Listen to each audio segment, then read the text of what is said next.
Everyone, আমার নতুন একটা ব্লগে আপনাদেরকে অনেক আমন্ত্রণ। আজকে রবিবার, আজকে সঞ্জুর জন্মদিন, আর তার জন্য তার আগের দিন রাত্রিবেলায় আমি এই দুটো কেক অর্ডার করেছিলাম।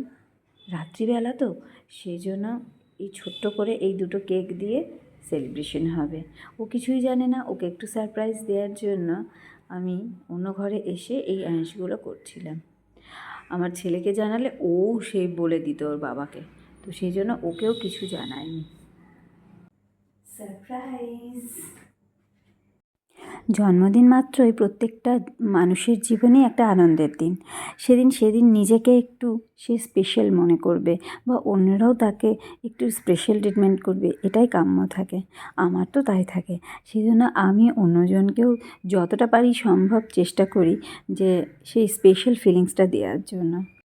তার জন্য যে বিশাল পয়সা খরচ করার দরকার আছে বা বিশাল আড়ম্বরপূর্ণ, তার প্রয়োজন হয় না। এই মনে আন্তরিকতাটা থাকলেই হলো। তো আজকে তো অনেক রাত হয়ে গেছে, আজকে কেক কাটিং হওয়ার পরে শুয়ে পড়া হবে। তোমরা তো সবাই জানো যে আমার জন্মদিন পয়লা বৈশাখ, আর আমি ছোট থেকেই আমার ওই জন্মদিনটাকে সেলিব্রেট হতে দেখে এসেছি। পয়লা বৈশাখের দিন আমার বাবা কাকা যারা ছিল ঘরে সবারই ছুটি থাকতো, ঘরে থাকতো। তো সেই জন্য সেই দিনটাতে বেশ ভালো করেই উৎসব পালন হতো। আমার পিসিরা আসতো, পিসিরা আবার কেক নিয়ে আসতো। আজ বেশ রোদ ঝলমল দিন, আর আশ্চর্যভাবে আমাদের এই গাছটাতে বারান্দায় যে গাছটা আছে, এই গাছটাতে না কবে থেকে ফুলই ফুটছিল না, কিন্তু আজকে এই শুভ দিনটাতে সুন্দর একটা সাদা গন্ধরাজ ফুটেছে। কি মিষ্টি গন্ধ, আমাদের ঘর পুরো ভরে যাচ্ছে। কথা বলতে বলতে অনেক লেট হয়ে গেছে। সকাল সকাল মাকে একটু হেল্প করার জন্য আমি এই 5 রকমের ভাজাটা আমি চাপিয়ে দিয়েছিলাম। তো এই বেগুন ভাজা হয়ে গেল, তারপরে একটু ভেন্ডি ফ্রাই করছিলাম। আর ভেন্ডিটা না একটু অন্যরকমভাবে করলাম। এই একটু নুন, হলুদ, লঙ্কা গুঁড়ো চাইলেও দিতে পারেন, না দিতেও পারেন, আর একটু বেসন দিয়েছি। দিয়ে ভালো করে মাখাতে হবে যাতে প্রত্যেকটা ভেন্ডির গায়ে বেসনটা লেগে যায়। আর তারপরে খুবই অল্প তেলে, যে বিশাল তেল প্রয়োজন তা নয়, খুব অল্প তেলে ভালো করে ভেন্ডিগুলোকে ফ্রাই করতে হবে। একটুখানি ঢাকা দিয়ে রাখলে ভেন্ডিগুলো একটুখানি নরম নরমও হয়ে যায়, তারপরে আবার ভালো করে ভেজে নিলেই ক্রিস্পি ক্রিস্পি হয়ে যাবে। মা আবার আজকে কাঁঠাল ছাড়িয়েছে, আমাদের গাছের কাঁঠাল, বড় বড় কোয়া, যা ছেলে মোটেও পছন্দ করে না। আর এখানে সব বিভিন্ন রকম রান্নার প্রস্তুতি চলছে। আমাদের আলু পোস্তটা দেখো, এখানকার বীরভূমবাসীদের আলু পোস্ত কিন্তু একটু সাদা রঙের হয়।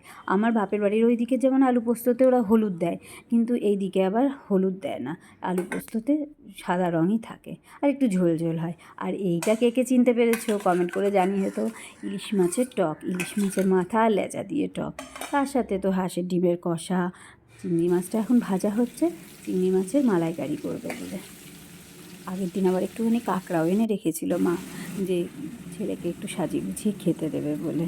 ছেলে তো খেতে ভালোবাসে, আবার সে তো সবসময় এখানে থাকে না, সেই জন্য এখন আছে।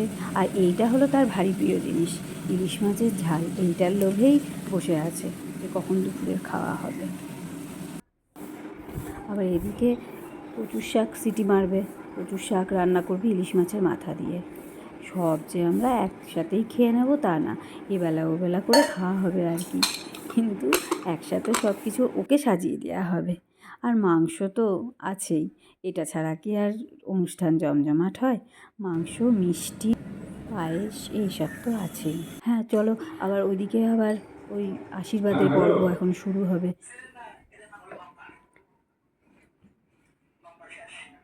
আমার শ্বশুরমশাই বলেন যে মায়ের আশীর্বাদ হলো আসল, মা আশীর্বাদ করলে আর কারোরই আশীর্বাদ করার কোনো প্রয়োজন হয় না।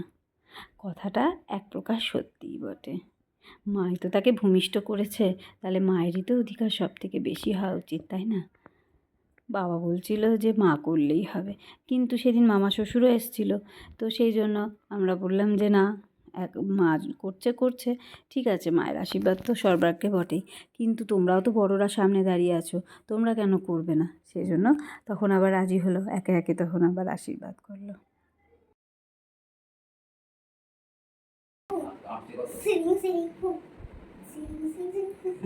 প্রদীপ নিভে গেছে, জয় নাকি ফ্যান চলছে।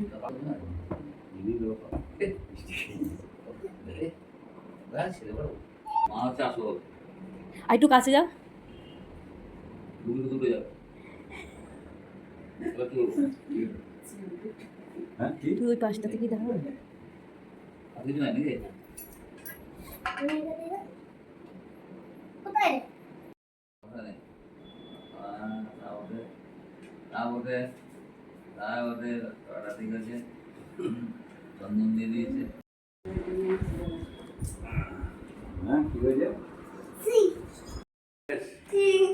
শোনা, গান কর হ্যাপি বার্থডে। এদিকে এদিকে এদিকে কাছে বস গে, চিড়িঙ্গার কাছে যা।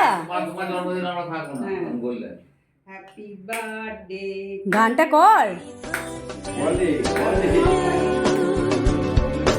Happy birthday to you. Happy birthday to dear one. Happy birthday to you. From good friends and true. এরপরে বার্থডে বয়কে দুপুরবেলায় বেশ সাজিয়ে গুছিয়ে খেতে দেওয়া হলো।